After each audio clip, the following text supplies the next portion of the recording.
We're looking at your notes over target 2. So today we are going to talk about our first of 4 ways to solve a quadratic, and this is by taking square roots. So we're actually going to use a lot of target 1 in here as well. So our goal here is to get whatever variable is. So here on A, it's k. We're trying to get that by itself. So to start off with, we're going to get k squared by itself. So just like I've done in the past, I'm going to add the 5 over. So I get k squared equals 10. Now to get rid of the squared, if you look at the title of the target, it says I can use square root method, because to get rid of the squared, we're going to take the square root of both sides. So I get k equals, and then every time you take a square root, you have a positive and a negative answer. So I'm going to say the square root of 10. Now square root of 10 is not, 10 is not a perfect square. So then at this point, I'm going to try to simplify. So going back to target 1, 5 and 2 are the only two factors other than 10 and 1 which I can't use. So because there are no doubles, that can't be simplified any further. So k equals plus or minus the square root of 10 is my final answer. On B, in order to get x squared by itself, I would have to divide both sides by 36. So I have x squared equals 4 over 36. And I'm going to actually leave it like that for right now. I know I can simplify that. And then I'm going to take the square root of both sides to get rid of the squared. And so I get x equals plus or minus.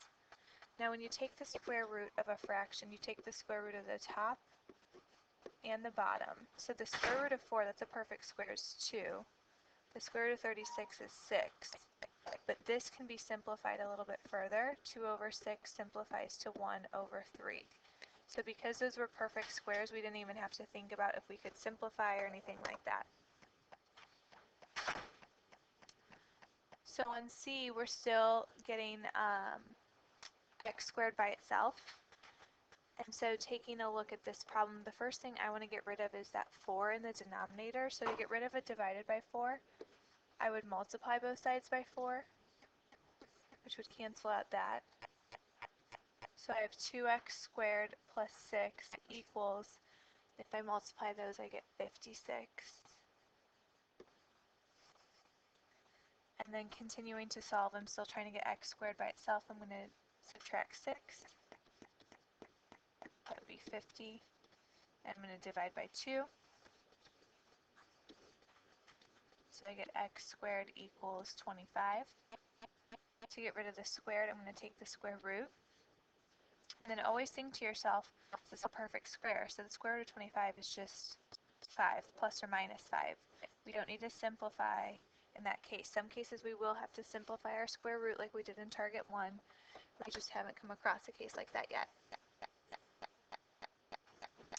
Alright, so on D, I'm going to subtract 4, working to get x squared by itself.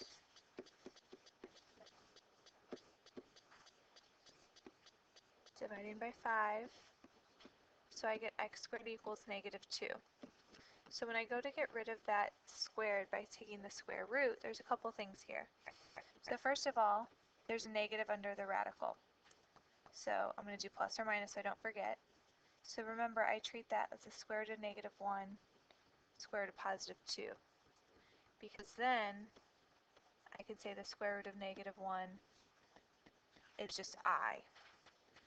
Now 2 is not a perfect square, and I actually can't simplify it because if I try to come up with two numbers that multiply to give me 2, I can't come up with anything other than 1 and 2. So this would be my final answer for this problem.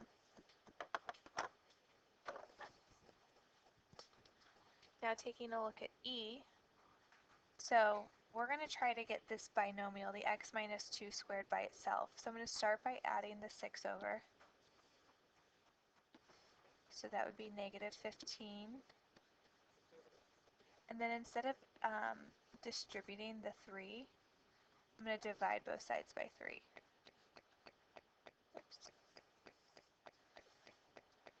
So that would give me negative 5 equals x minus 2 squared. Then to get rid of the squared, I can take the square root of both sides. So let's talk about this left side here for a second. I have plus minus. there's a negative under the square root, so I have to have I positive square root 5. I can't simplify 5 anymore because the only way to break that down is to 1 and 5, so I've simplified this left side completely. On the right side, I got rid of the squared, so all I have left is x minus 2. But now I have to get rid of that 2, so I'm going to add 2 to both sides. And this 2 can't combine with anything I have over here on the left-hand side. They're unlike terms, so I just set it right out in front. And I have 2 plus or minus I square root 5. And that's my final answer for x.